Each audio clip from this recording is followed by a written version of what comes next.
gran saludo, mis hermanos, Dios los bendiga. Auditorio, vamos a continuar hoy con el estudio de Judas.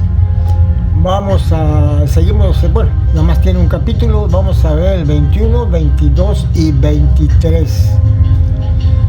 Dice así: conservaos en el amor de Dios, esperando la misericordia de nuestro Señor Jesucristo para vida eterna.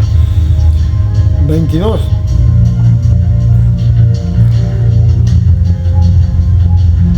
Algunos que dudan, convéncelos.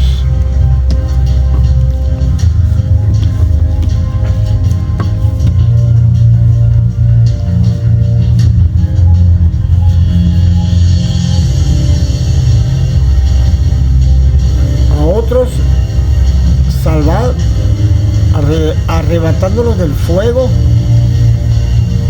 A otros tened misericordia con temor, aborreciendo aún la ropa contaminada por su carne. En estos 3 versículos vemos cómo el Señor nos motiva, ¿verdad?, a que conservemos el amor de Dios, a que tengamos ese amor siempre fluyendo de nuestra vida, al mismo tiempo como una fuente de agua, que agua cae y agua sale, agua cae y agua sale. De esa manera también la palabra de Dios también tiene que estarse moviendo. La única forma de conservar esto, nos pide también 2 cosas. Nos pide que conservemos el amor. 1, 2, esperando la misericordia de nuestro Señor Jesucristo para vida eterna. Dice que tenemos que esperar la misericordia de Dios. Él es la última hora de la misericordia de Dios, es la que va a actuar, es la que va a producir en nosotros esa paciencia para esperar con ese amor, con ese mismo impulso y ese deseo de servir a Dios, ¿verdad? Y otro es que convenzamos a los que dudan. La gente que tiene dudas acerca de nuestra común fe, tenemos que convencerlos, y a otros tenemos que ayudarlos para que se arrepientan. Tenemos que arrebatarlos y rescatarlos del fuego eterno. Ok.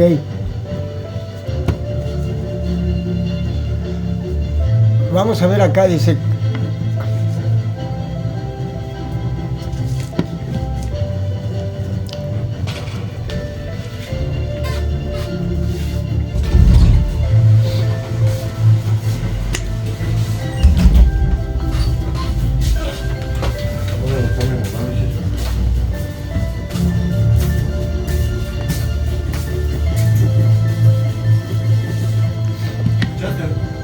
sí.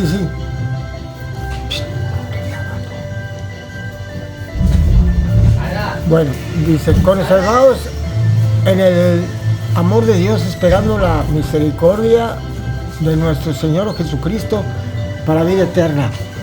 Es importante, aquí el término misericordia juega un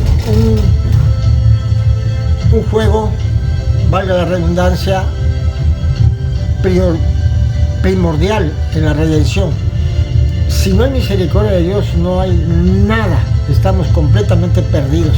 Entonces la misericordia de Dios es algo que ya es patente en nuestras vidas, la vemos todos los días obrando la misericordia de Dios. Cada vez que nos levantamos en las mañanas y vemos que abre nuestros ojos y vemos el sol y vemos la vida y vemos la vida de nuestros hijos, no es otra cosa más que la misericordia de Dios.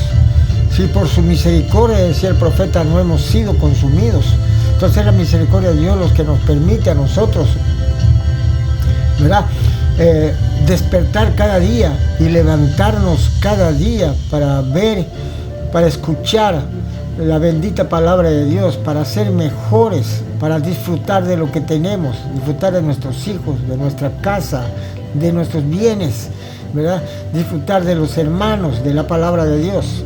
Es maravilloso. Dice acá: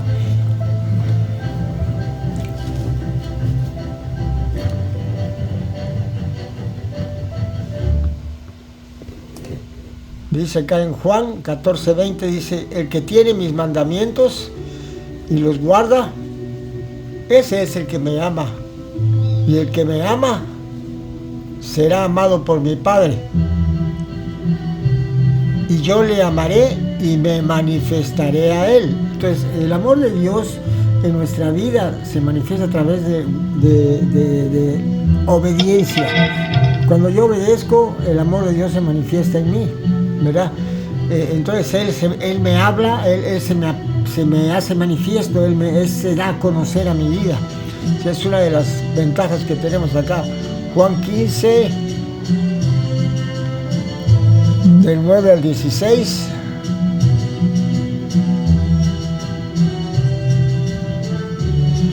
Como el Padre me ha amado, así también yo os he amado. Permaneced en mi amor. Dice, si guardáis mis mandamientos, permaneced en mi amor. Así como yo he guardado los mandamientos de mi Padre y permanezco en su amor. O sea, de la misma manera, ¿verdad? De la misma manera como el Padre ama al Hijo, Cristo nos ama a nosotros. Pero es importante guardar los mandamientos de Cristo para poder permanecer en su amor. Así como Cristo permaneció en el amor del Padre, nosotros tenemos que permanecer en el amor de Cristo. ¿De qué manera? Guardando sus mandamientos. Guardando sus mandamientos. Y ahí tenemos en Primera de Juan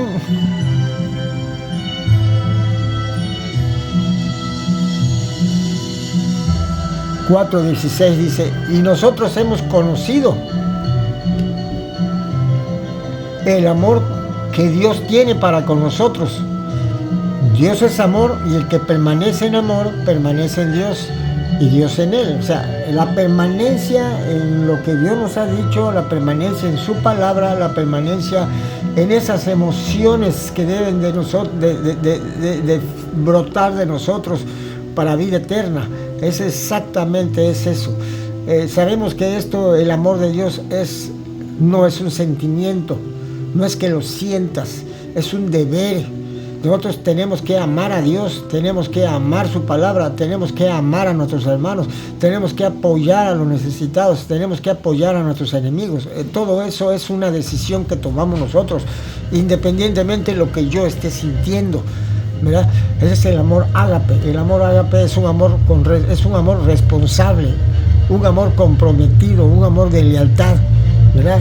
No es un amor de emoción ni de sentimientos, porque los sentimientos cambian, son volubles y de repente los sentimientos no nos sirven para nada.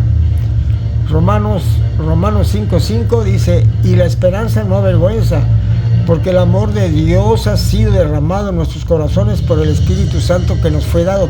Todos los que hemos nacido de nuevo tenemos la misma oportunidad, ¿verdad? Es cuestión de actitud para poder despegarnos de este mundo de pecado y poder elevarnos, ¿verdad? Pero en Cristo Jesús tenemos todo el potencial, tenemos todo ese poder.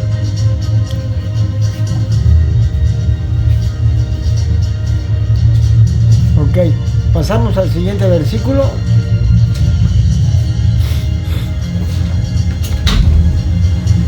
Versículo 22. Algunos que dudan, convéncelos.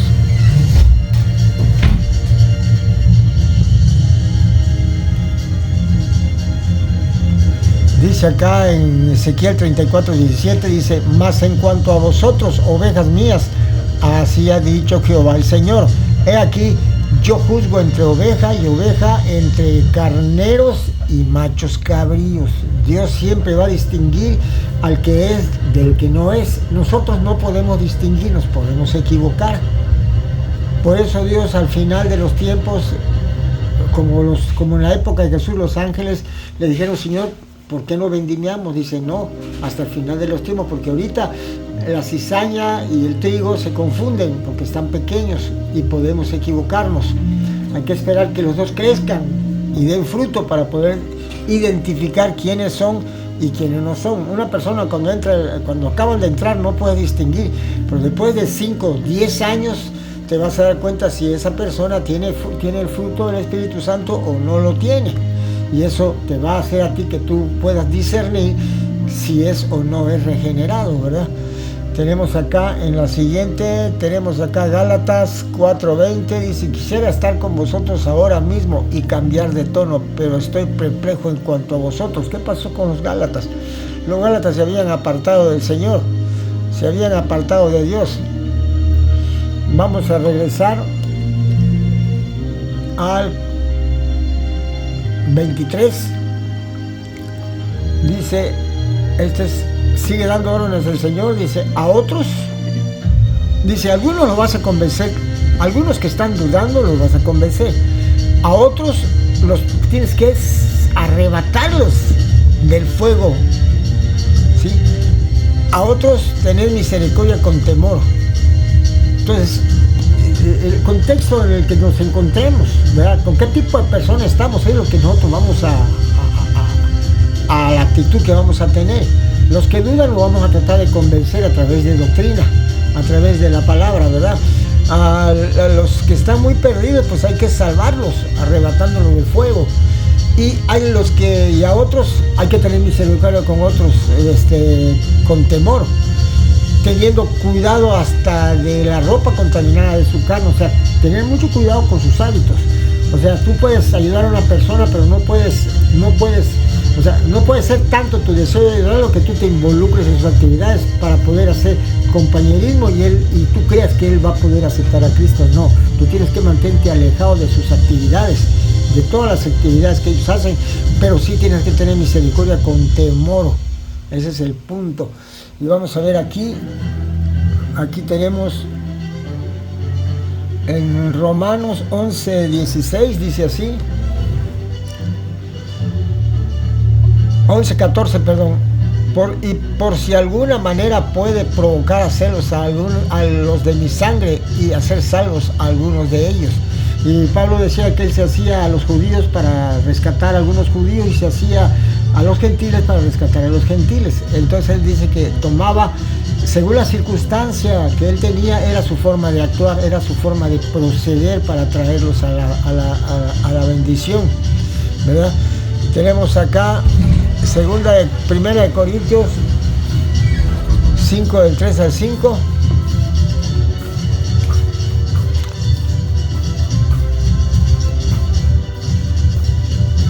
Dice así: alcance entregado a Satanás para la destrucción de la carne, a fin de que el espíritu sea salvo en el día del Señor Jesús. Aquí estamos viendo en la congregación que había un muchacho que estaba viviendo con la mujer de su papá, con su madrastra. Y entonces Pablo manda una sentencia que dice que sea entregado a Satanás para la destrucción de la carne, a fin de que el espíritu sea salvo en el día del Señor. O sea, lo tiran y lo mandan al mundo para que el diablo ahí se haga cargo de él y lo haga y lo aborrezca, para que entonces él pueda arrepentirse y pueda proceder, ¿verdad?, a ser restaurado. Que lo vemos que en la segunda carta esta persona regresa arrepentida, pidiendo perdón a la iglesia. Y Pablo los exhorta a que sea restaurado. Tenemos acá en 1 Timoteo 4:16, dice: ten cuidado de ti mismo y de la doctrina. Persiste en ello. ¿En qué? En la doctrina. Pues haciendo esto te salvarás a ti mismo y a los que te oyeron. La doctrina tiene que ser un mensaje totalmente expositivo, un mensaje continuo, capítulo por capítulo, versículo por versículo, libro por libro, para ir entendiendo y los contextos. La Biblia es una red, es la red neuronal de Dios. Todos los libros están involucrados en todas las doctrinas. Dios no le dio a uno solo la doctrina, se la dio a varios, entre todos sus expositores, sus escritores. Dios fue derramando pedacitos de un tema de enseñanza. Así que nosotros tenemos que recurrir también a investigar, eso se llama exégesis, investigar lo que dice cada libro de ese tema, lo que cada autor dice de ese tema. De esa manera vamos a evitar que no hagamos nosotros interpretaciones de nosotros mismos, sino que interprete la Biblia. La Biblia es la que siempre va a interpretar. Tenemos acá Amós 4:17. Dice así, 4:11, perdón. Os trastorné como cuando Dios trastornó a Sodoma y a Gomorra, y fuisteis como tizón escapado del fuego, mas no os volvisteis a mí, dice Jehová. El problema es que cuando Dios te está disciplinando y tú no te das cuenta, y tú te rebelas, y te pones soberbio, y te pones orgulloso contra Dios, y lo niegas, y te alejas más de Él, entonces ahí sí va a estar muy fuerte la situación. Y aquí tenemos a Isaías 64:6, dice, si bien todos nosotros somos como suciedad, y todas nuestras justicias como trapo de inmundicia, y caímos todos nosotros como la hoja, y nuestras maldades nos llevan como viento. ¿Sí lo que pasa cuando no tenemos a Cristo? Las maldades de nuestro corazón nos van moviendo como la vela, como el aire mueve a un barco, ¿verdad? Así nuestro corazón pecaminoso nos lleva. Ya vimos que todas nuestras obras son, todas nuestras justicias, nosotros creemos que es justo lo que hacemos, nosotros creemos que es parte de la justicia, es un trapo de inmundicia para Dios. Las únicas obras que Dios considera justas son las que son promovidas por el Espíritu Santo. Así que, mis hermanitos, yo con esto les dejo esta exhortación para que lo piensen y se den cuenta que es importante conocer la doctrina de Cristo, agarrarse a la doctrina de Cristo, aferrarse y compartir el Evangelio con las personas que tenemos alrededor. Dios lo bendiga, mis hermanos.